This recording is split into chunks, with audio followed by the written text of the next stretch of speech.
बुलेटिनच्या सुरुवातीला राज्याच्या राजकीय वर्तुळातून एक अत्यंत महत्त्वाची बातमी। देशातील बहुतांश राज्यांमध्ये सत्ता स्थापन करून प्रादेशिक पक्षांना नामोहरम करणाऱ्या भाजपचा आगामी काळात सामना करण्याच्या दृष्टीने शरद पवार यांचा राष्ट्रवादी काँग्रेस पक्ष हा मूळ काँग्रेसमध्ये विलीन करण्याच्या जोरदार चर्चा सुरू आहेत। पवार गटाच्या विलीनीकरणाबाबत काँग्रेसकडून चाचपणी सुरू असल्याची माहिती सूत्रांनी दिली आहे। राज्यातल्या नेत्यांसोबत काँग्रेसचे पक्षश्रेष्ठी चर्चा करत आहेत। राज्यातल्या नेत्यांच्या भूमिकेबाबत हायकमांडकडून विचारणा केली जात असल्याची माहिती सूत्रांनी दिली आहे। नाना पटोले आज सकाळीच नागपूरहून दिल्लीला रवाना झाले। दरम्यान विलीनीकरणाचा प्रस्ताव शरद पवारांना आधीच दिला होता। संविधान वाचवण्यासाठी समविचारी पक्षांनी काँग्रेससोबत यावं असं आवाहनही नाना पटोले यांनी दिल्लीला रवाना होण्याआधी केलंय।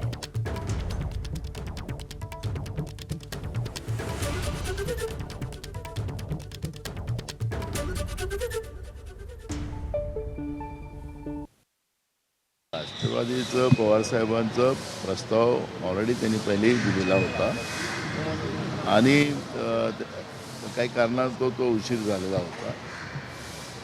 आपण मला असं वाटतं की आता जे काही देशातलं राजकारण चाललेलं आहे, देश विकला चाललेला आहे, देशाची संविधानिक व्यवस्था संपत चाललेली आहे, अशा वेळेस मताचं विभाजन जे केलं होते मोठ्या प्रमाणात ते थांबवण्यासाठी आणि देश वाचवण्यासाठी आणि देशाचं संविधान वाचवण्यासाठी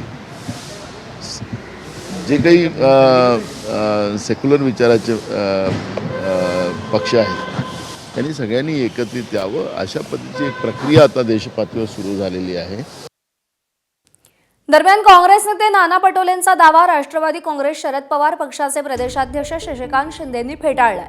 काँग्रेसनं कधीच विलीनीकरणाचा प्रस्ताव दिला नाही असं म्हणत शशिकांत शिंदेंनी पटोलेंचा दावा फेटाळून लावलाय।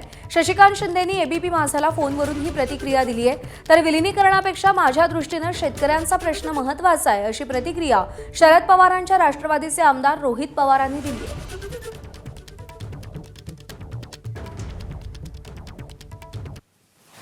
भीती घेऊनच विलीनीकरणाची चर्चा पुढे आणली असं आपल्याला वाटतं? मला वाटत नाही।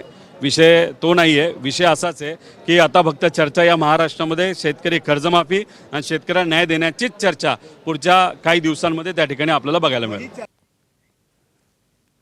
दरम्यान आजही संजय राऊतांनी विलीनीकरणाच्या चर्चेला हवा दिली आहे। पाहुयात काल संजय राऊतांनी काय म्हटलं होतं आणि आज काय म्हणाले। काँग्रेस हा अधिक मजबूत व्हायला पाहिजे देशामध्ये। काँग्रेसमधून निघालेले जे लहान पक्ष किंवा नेते आहेत त्यांनी देशाची परिस्थिती समजून घ्यायला पाहिजे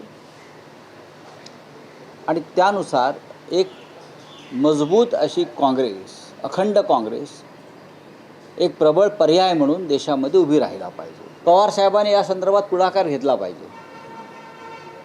माननीय शरद पवारांनी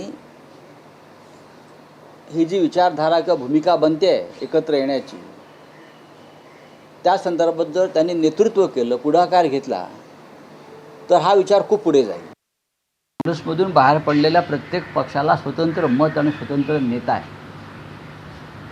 मग ते बिजू जनता दलाचे नवीन पटनायक असतील, इथे माननीय शरद पवार साहेब असतील, कुठे ते जगन असतील आंध्रमध्ये, सगळे काँग्रेसचे किंवा KCR असतील,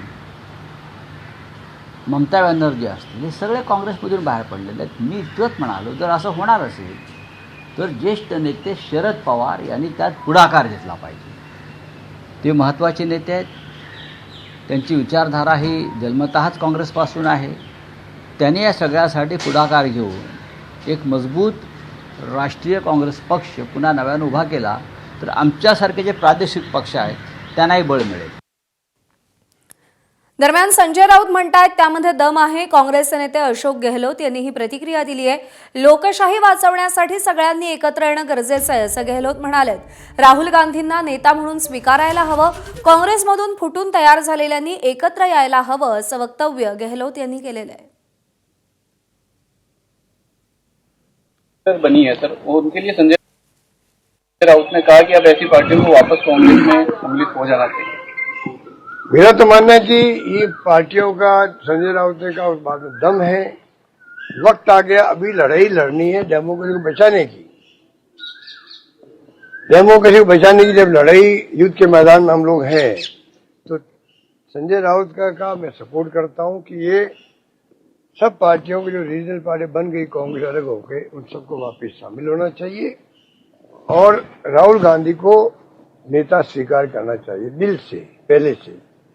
पूरे मुल्क में ये मैसेज होना चाहिए, अब इंडिया गठबंधन के नेता जो हैं वो राहुल गांधी जी हैं। ये मैसेज क्लियर कर होना चाहिए, तब जनता आपको कामयाब करेगी। वो देखती है एक तरफ नरेंद्र मोदी जी है, एक तरफ राहुल गांधी जी है। ये क्लियर कट मैसेज होगा, तमाम पॉलिटिकल पार्टियों ने मिलकर के राहुल गांधी को नेता स्वीकार किया है, तो आप देखेंगे कि वोटिंग पैटर्न बदल जाएगा देश के अंदर। वो अलग बात है, शिवसेना जो है वो कभी कांग्रेस अलग नहीं हुई थी, वो अलग ही पार्टी रही है। सीपीआई अलग ही रही है, उनको ऊपर में दावा कुछ नहीं कर सकते, ना उनको आग्रह कर सकते। पर बाकी पार्टी जो कांग्रेस से अलग होकर बनी है उनको सोचना चाहिए। सपा पार्टी है, सपा भी अलग से पार्टी पहले बनी हुई थी।